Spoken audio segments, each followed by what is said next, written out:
It's a very special day for me. This is the first time we've had any sort of choir singing in a sanctuary for service since March 1st of 2020.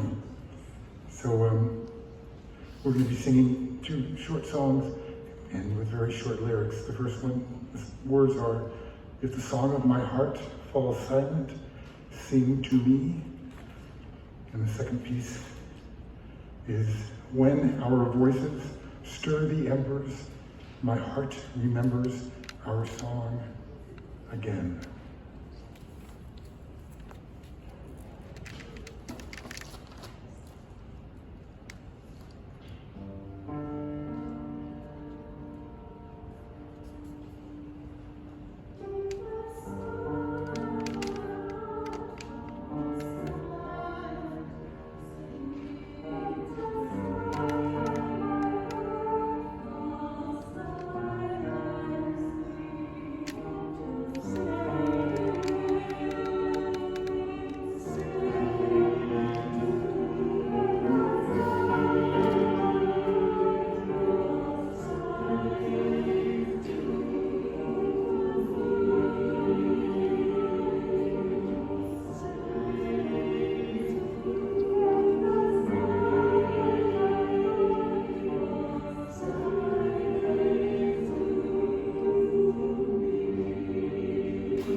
Welcome to the Community Church of Chapel Hill, Unitarian Universalist.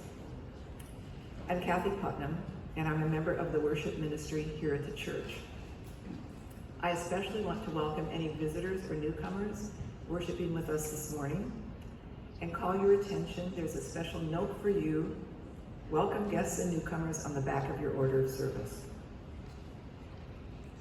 Whoever you are, whomever you love, however you arrived at this beloved place, you are welcome here. Reverend Tom Belote is our pastor, and this morning, Reverend Alison Wilbur Eskildsen, Minister Emerita of the Unitarian Universalist Fellowship of Athens, Georgia, leads the service. Following her retirement last year from that congregation, she and her husband Paul moved to Chapel Hill to be near their son and his young family. They look forward to becoming more deeply connected to this congregation. Now, as we head into September, I want to reiterate a few things, some that were mentioned in Reverend Tom's email this week. We're masking inside on Sunday mornings as a way of striving to be an inclusive community. We're going to continue to offer a single worship service at 10 a.m. on Sunday morning. This service will be both in person and live streamed on YouTube. Starting today, September 5th, we're going to resume virtual coffee hour on Zoom, hosted by Rachel Rose, and it will start at 11:30. We're currently not passing offering baskets, so if you want to make an offering, You can place your donation in those baskets as you enter or exit the sanctuary. Finally, please turn off or silence any cell phones during the service to maintain a worshipful experience. Now please rise as you are able to sing the opening hymn, number 163, For the Earth Forever Turning.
And thank you, Reverend Tom, and to the congregation for sharing your pulpit with me and for welcoming me and my husband Paul so warmly to this congregation. It is a joy to be a part of this community. We just sang of the earth forever turning, and as the earth has turned, it brings us to Labor Day weekend and shortly to the time of the autumnal equinox. So in keeping with that earth movement, I'm wearing my fall stole here, and actually the weather begins to feel like fall is actually coming. If I had preached here a week ago, I would have said it doesn't feel like fall coming at all. So I'm happy about the fall weather in particular.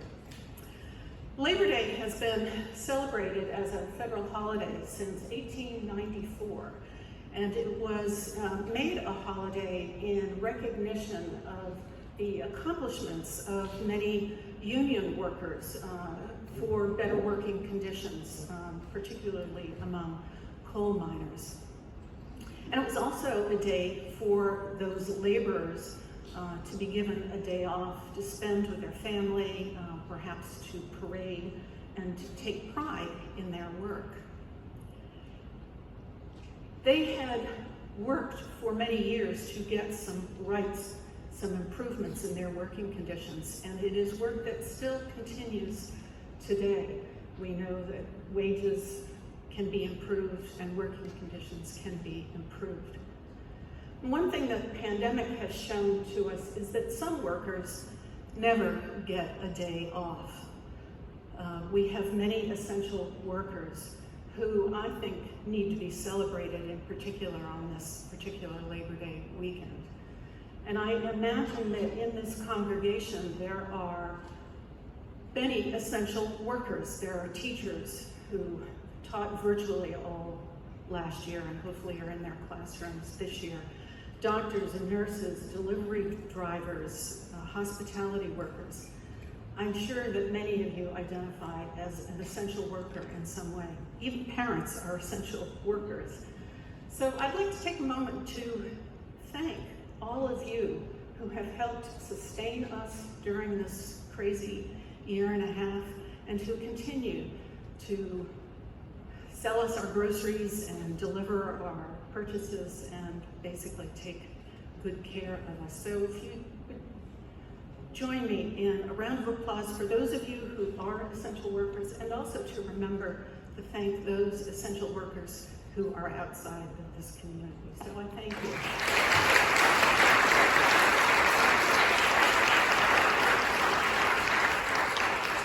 I think showing gratitude is one way that we show our Unitarian Universalist 7 principles. It is a way we express the love we have for the whole world. And so I encourage all of us to continue to show our gratitude to people. Thank you.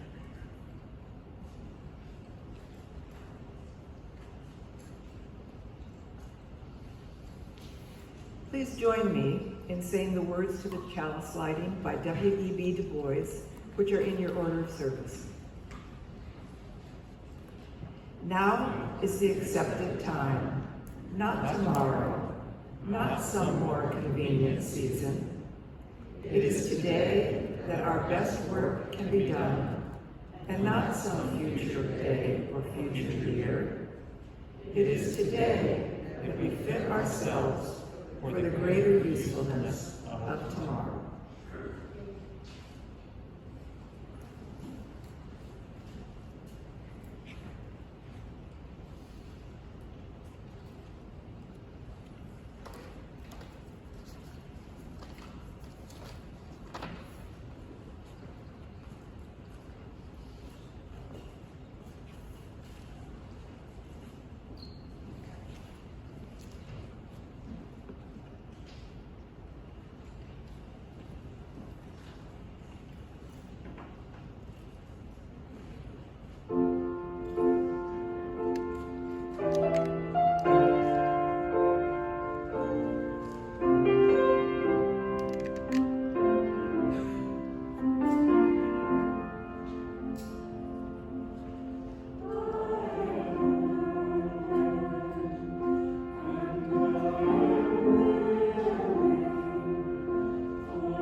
Each week, we hold a time in our worship service for the sharing of significant joys and sorrows.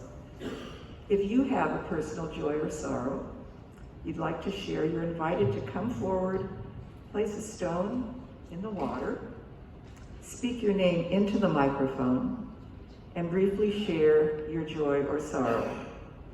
We ask that you keep your mask on today. Let us enter into this time of tenderness and trust. I will start. I have 3 stones. The first is for the people of Afghanistan.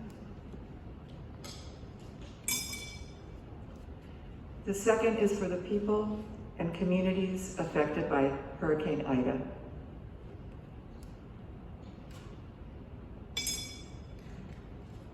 And the third is for the women, families, and medical providers impacted by the new law in Texas.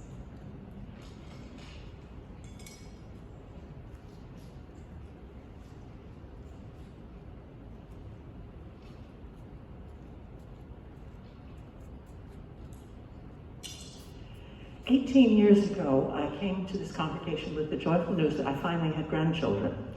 I had 2 twins and a singleton within 6 weeks. We delivered all 3 of them to college this fall. One in Colorado, one in North Carolina mountains, one in Manhattan. So they are scattered, but we're all happy."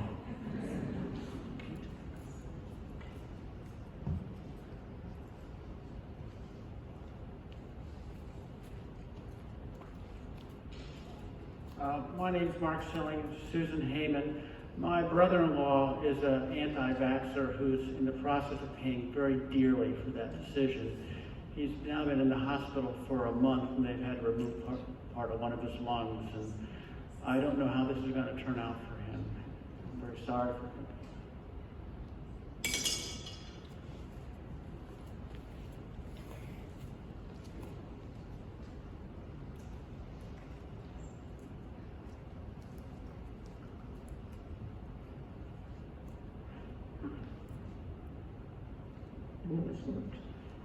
Hi, I'm Sam Brooks, and somewhere in the program, I didn't get a program, it talks about these flowers, which are in memory of my son Michael, who died, well, 25 years ago or yesterday, depending on how you look at it. But what's really important is these flowers came from this grandmother woman who does these great displays. She doesn't charge you, you just give her whatever you want, and she gives that money to the Black Durham Farmers Association. And I think it's just a great thing that she does, and I'm hoping maybe other people in the church will want to do that as well.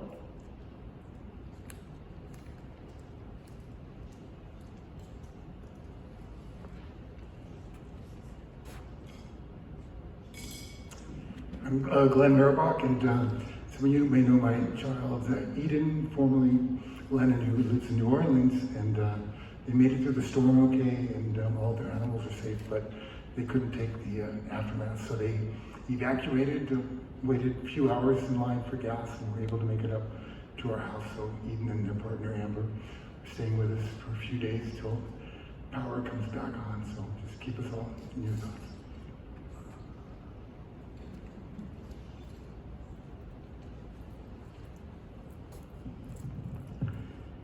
Hello, I am Tom Belote, and I have 2 stones to place on behalf of members of our congregation. First stone is asked to be placed by Krista Westervelt. Krista's mom has taken a turn for the worse and entered hospice, and Krista has traveled to Florida to be with her. So we ask that you hold Krista and her family in your hearts. The second stone is asked to be placed by the Guidry family, Ginger and Christopher and children, following a return from a trip. They contracted COVID and are recovering, and they asked me to place a stone for them.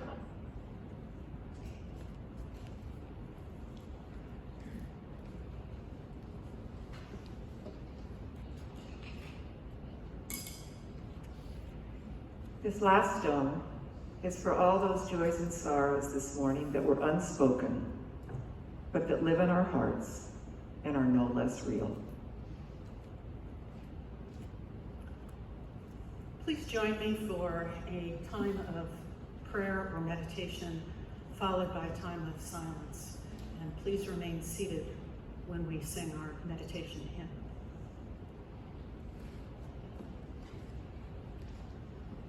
Source of life and love, gracious God, known to us by many names.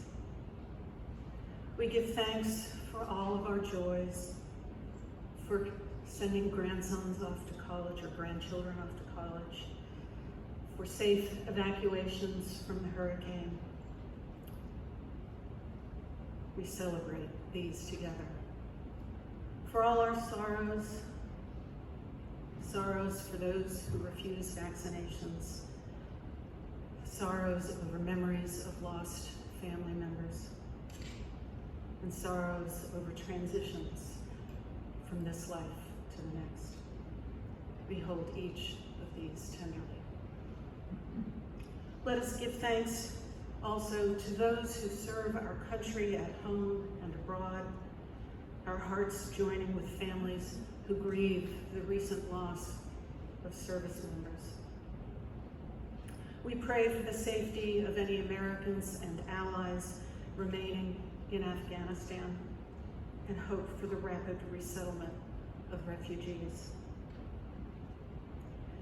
As we approach the 20th anniversary of 9/11 this week, may we remember its victims and their families, as well as the many acts of heroism that took place on that day and following days. Our thoughts and prayers are also with the residents of areas affected by hurricanes in the south and east and fires in the west. The devastation breaks our hearts. In whatever ways we are able, may our prayers be made real by our tangible response to their suffering. Much love is needed. Life in these troubled times is hard, but we weather all life's storms better when surrounded by the love shared in a community such as this. For this we are forever grateful. Let us sit in silence for a moment.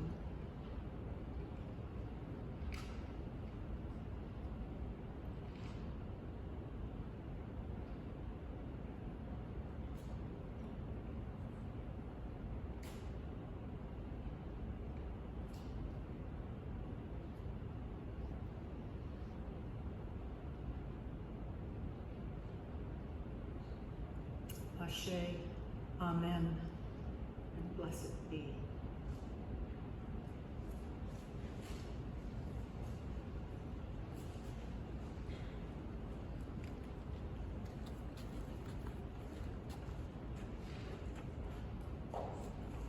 The words to the meditation hymn are in the order of service. There is a love holding me. There is a love holding all that I love. There is a love holding all. I rest in this love. We'll sing it together twice, and then we'll sing it as a round. With our helpers, Paul and Jena.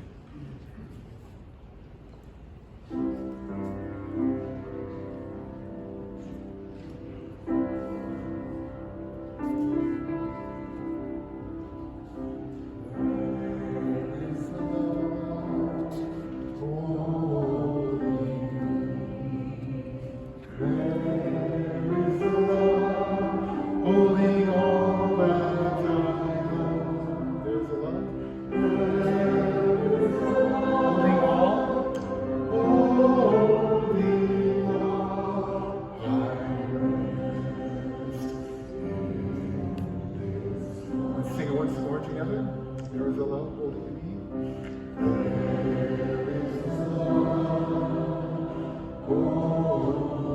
a love holding all that I love. There is a love holding all that. There is a love holding all. There is a love holding. Rest in this love. I rest. Now just do this side.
Try it as 4 parts.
The readings for today are first from Listening to Your Life by Frederick Buechner, and next a poem by Rose Milligan titled Dust If You Must. The world is full of people who seem to have listened to the wrong voice and are now engaged in life work in which they find no pleasure or purpose, and who run the risk of realizing someday that they have spent the only years that they are ever going to get in the world doing something which could not matter less to themselves or to anyone else. This does not mean, of course, people who are doing work that from the outside looks unglamorous and humdrum, because obviously such work as that may be a crucial form of service and deeply creative. But it means people who are doing work that seems simply irrelevant, not only to the greater human needs and issues of our time, but also to their own need to grow and develop as humans. Dust if you must, but wouldn't it be better to paint a picture or write a letter? Bake a cake or plant a seed. Ponder the difference between want and need. Dust if you must, but there's not much time, with rivers to swim and mountains to climb, music to hear and books to read, friends to cherish and life to lead. Dust if you must, but the world's out there, with the sun in your eyes and the wind in your hair, a flutter of snow, a shower of rain. This day will not come around again. Dust if you must, but bear in mind, old age will come, and it's not kind.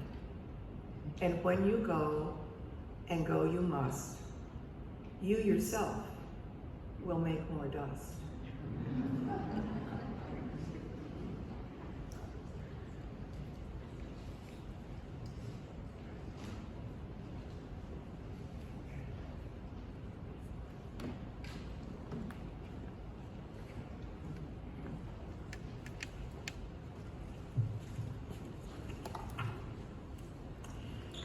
Masks muffle the words.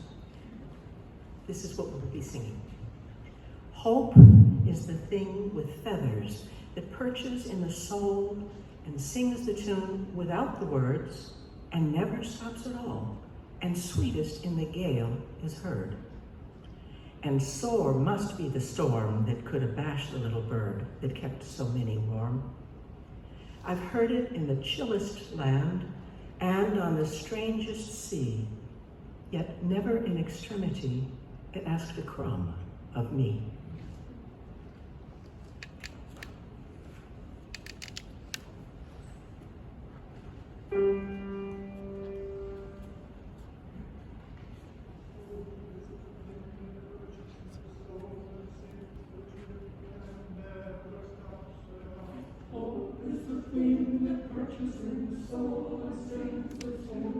Never stops at all.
indicated, a year ago I retired my position as the minister at the Unitarian Universalist Fellowship of Athens, Georgia.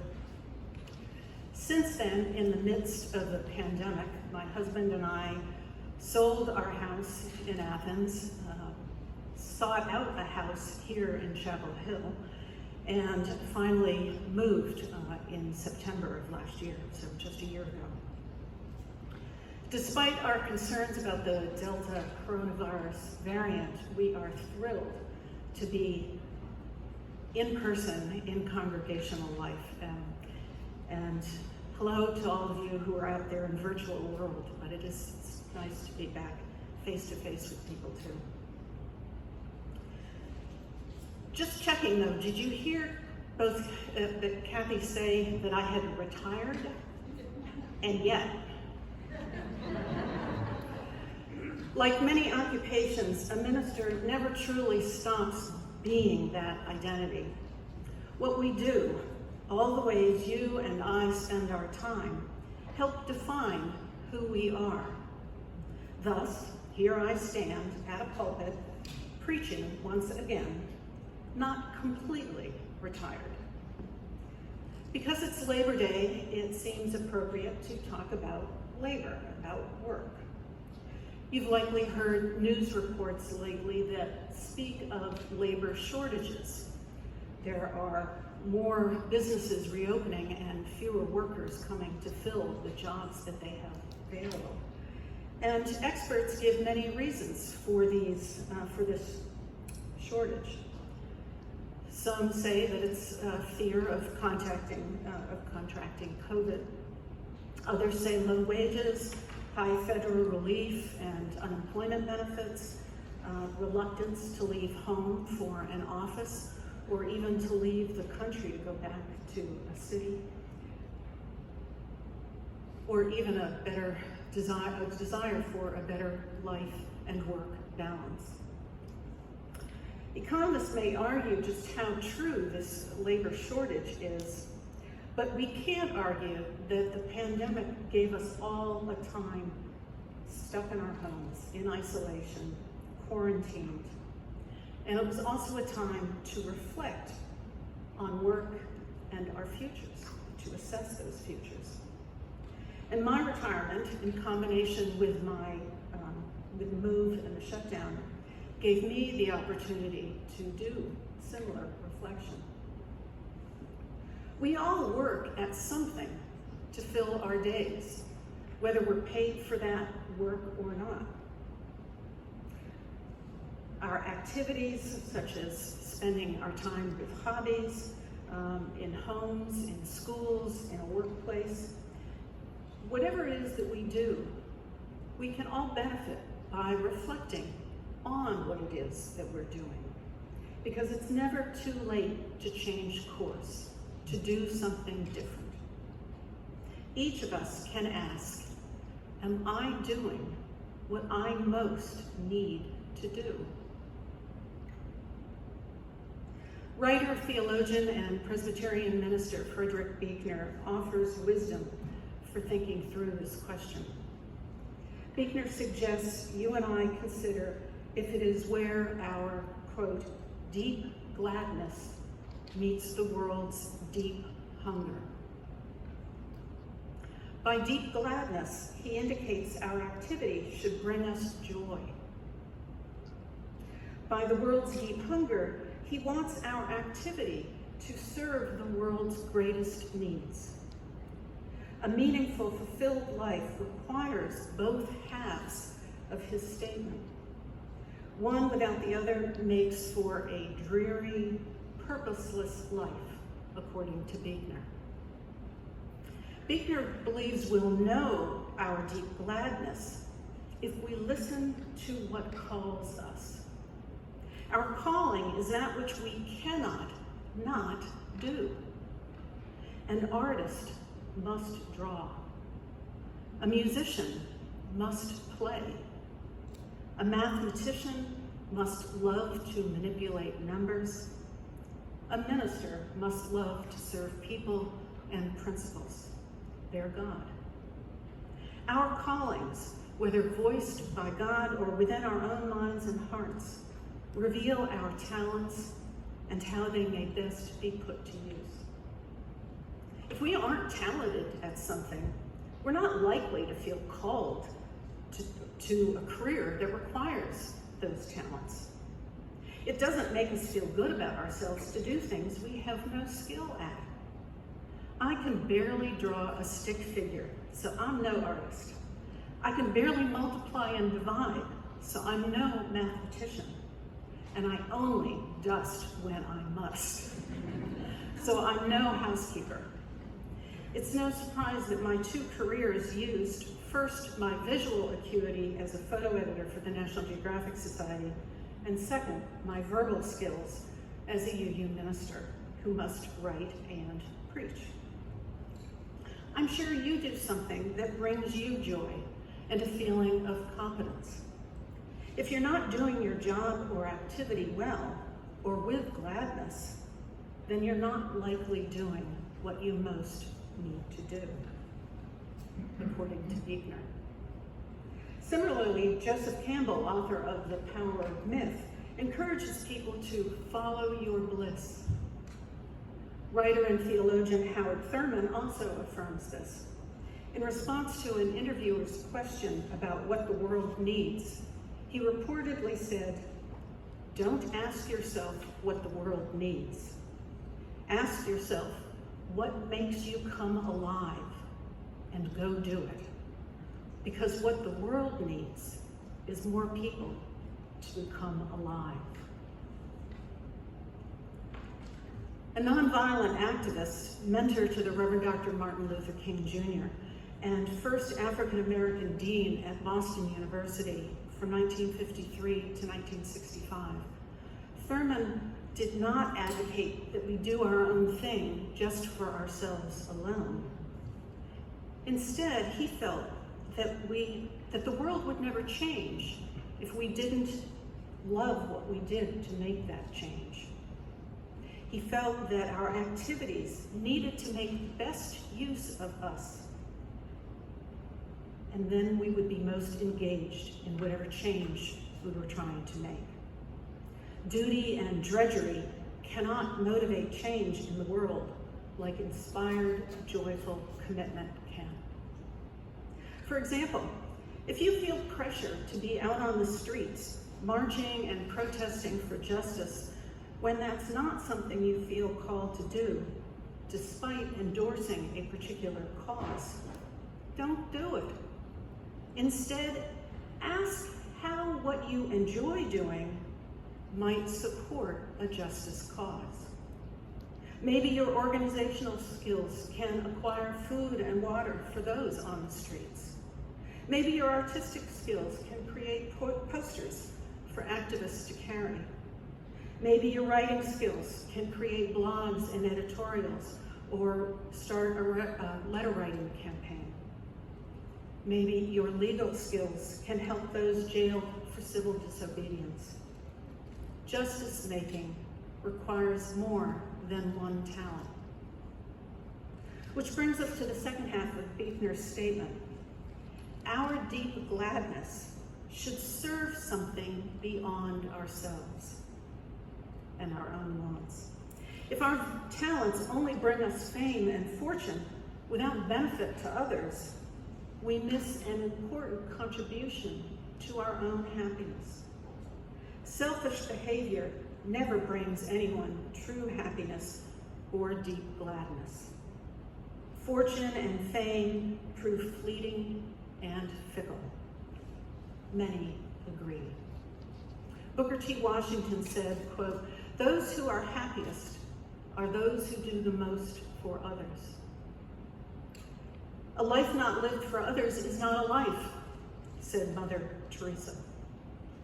And Albert Schweitzer remarked, "I don't know what your destiny will be, but one thing I do know, the only ones among you who will be truly happy are those who have sought and found how to serve." Life holds greater meaning and purpose for us when activities we enjoy doing benefit someone or something other than ourselves. Yesterday, I attended a gathering of quilters here at the church. I think these crafters easily meet Buechner's criteria. They clearly have a talent for and find joy in quilting.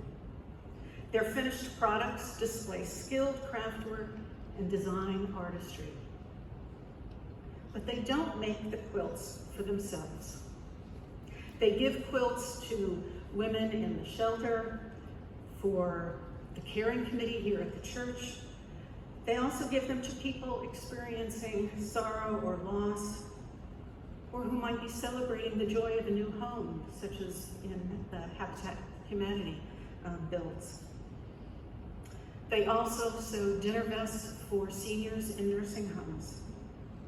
And they're even talking about how they can serve the refugees who will be likely coming to our area. Their deep gladness meets the world's deep hunger. During the pandemic shutdown, I wasn't using my talents in service to others outside my family. I felt without purpose, just hunkering down, waiting for the pandemic storm to be over. As a result, I wasn't my happiest. But that inactivity forced me to reflect and affirm Buechner's wisdom.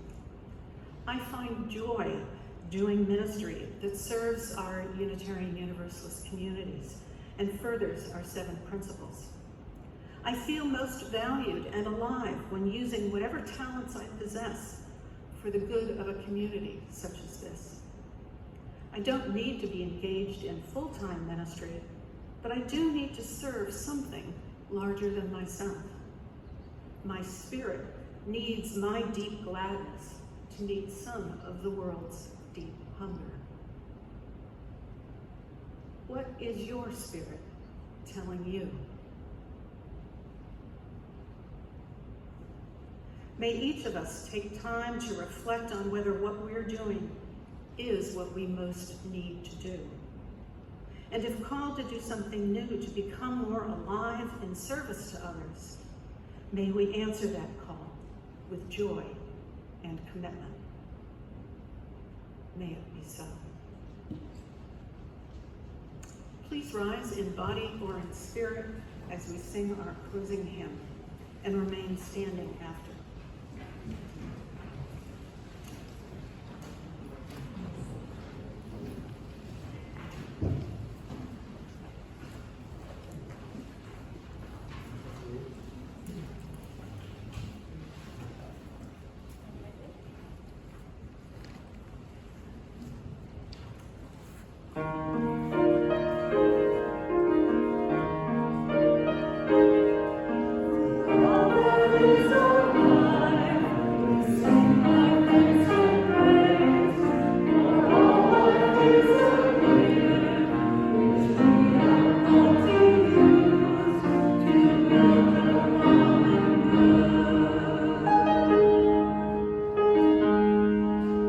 And we are on this side.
we extinguish the chalice, I want to thank our musicians, all of our musicians. Thank you so much.